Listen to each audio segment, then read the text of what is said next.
Who was here the other day when there was a madman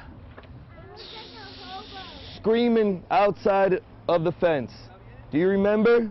This is the first stranger on campus drill the Spanish Immersion preschool at the church on Congress Avenue has held since a stranger with a knife threatened children on the school's playground. Sometimes there's people that want to hurt us. It happened around 4:30 Thursday afternoon.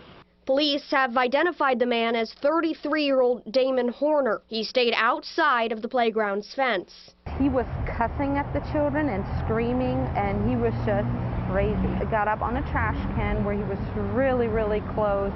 The voice you hear is from a church staff member who asked to remain anonymous. Her daughter attends the school.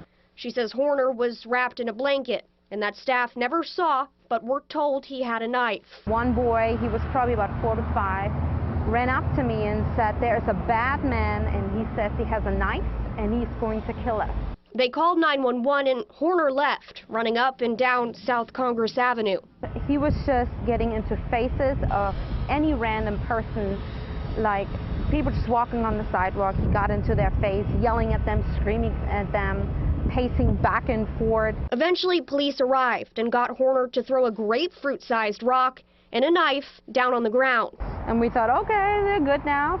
They got him. But then all of a sudden, that same homeless man started running towards us in the middle of the street of South Congress, and the police right behind him.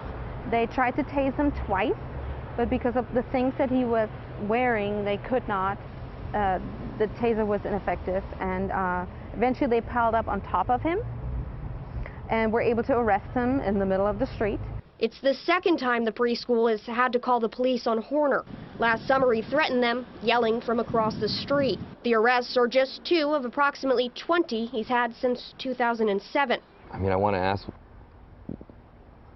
how they're helped, how this is dealt with, and I always feel like maybe it's just like catch and release almost.